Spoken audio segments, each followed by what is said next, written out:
12 वर्षों के बाद जब महात्मा बुद्ध जागरूक होकर घर वापस लौटे तो उनके पिता और उनका पूरा परिवार उनसे बहुत नाराज था।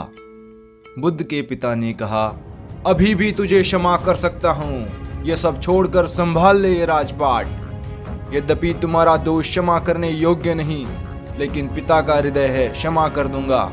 ऐसे तो तुमने मुझे बहुत पीड़ा पहुंचाई है, इस बुढ़ापे में मुझे छोड़कर चले गए। एक ही तो तुम मेरे बेटे हो, ना शर्म ना संकोच और ये भगोड़ापन, और अपने साथ इन भिखमंगों की टोली इकट्ठी कर ली। लेकिन फिर भी तुम्हें मैं क्षमा कर सकता हूँ, संभाल लो यह राजपाट। मैं बूढ़ा होता जा रहा हूँ, मेरी मौत करीब है, मैं ये किसे सौंप कर जाऊँ। अभी भी लौट आओ, यद्यपि घाव बहुत गहरा है, लेकिन मैं तुम्हें क्षमा कर दूंगा। बुद्ध के पिता की आंखें क्रोध से लाल थी। बुद्ध अपने पिता से विनती करते हैं, निवेदन करते हैं कि पिताजी मैं वह नहीं हूं जो यहाँ से गया था। तभी पिताजी क्रोध में भी हंस पड़ते हैं और बोलते हैं, तुम मुझे बता रहे हो तुम वो नहीं हो जो यहाँ से गए थे? क्या अब मैं अपने पुत्र को नहीं पहचानता? अरे तुम मेरे ही बेटे हो, तुम मेरा ही खून हो, तुम मेरा ही विस्तार हो, क्या मैं अपने पुत्र को नहीं पहचानता? बुद्ध के पिता पहचान नहीं पा रहे थे कि जो बुद्ध में परिवर्तन हुआ है वह परिवर्तन आंतरिक रूप से हुआ है, आत्मा में परिवर्तन हुआ है। अब वह पूर्ण ज्ञान की प्राप्ति कर चुके हैं। यह सब समझने के लिए बुद्ध के पिता को विनम्र बनने की आवश्यकता थी, लेकिन पिता भाव के कारण अहंकार उनमें बहुत ज़्यादा था और वह उनके सामने झुक नहीं पा रहे थे। तभी बुद्ध की पत्नी यशोधरा और बेटा राहुल आया। पत्नी ने 12 साल बाद बुद्ध को देखा था।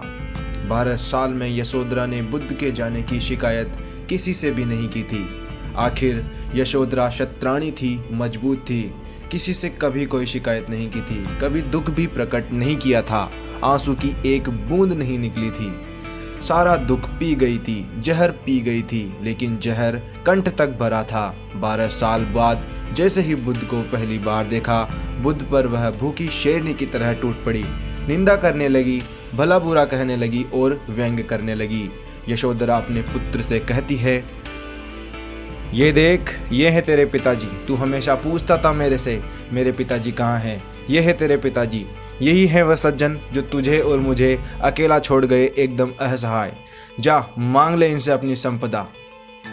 यशोधरा बुद्ध पर व्यंग्य कर रही थी। आखिर बुद्ध के पास था भी क्या देने के लिए। लेकिन राहुल इस व्यंग्य को नहीं समझा और बुद्ध के पास जाकर अपनी झोली फैला दी।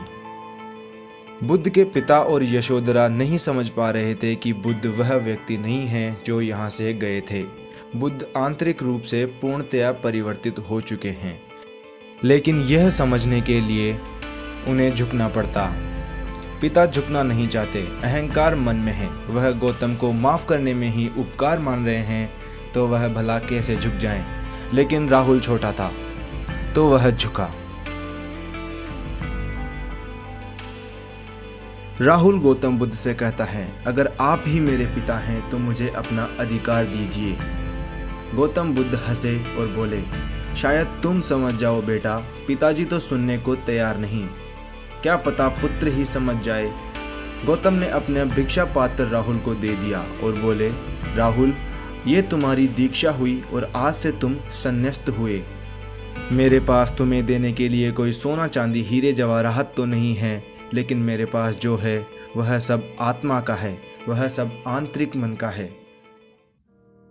राहुल गौतम बुद्ध के चरणों में झुका और जैसे ही राहुल चरणों में झुका, उनकी आंखों से आनंद के आंसू प्रवाहित होने लगे। यह सब देखकर यशोधरा सोचने लगी कि यह वह व्यक्ति तो नहीं है जो यहाँ से गया था। यदि यह वही व्यक्ति होते जो यहाँ से गए थे तो अभी तक इन्होंने मेरी गर्दन काट दी होती।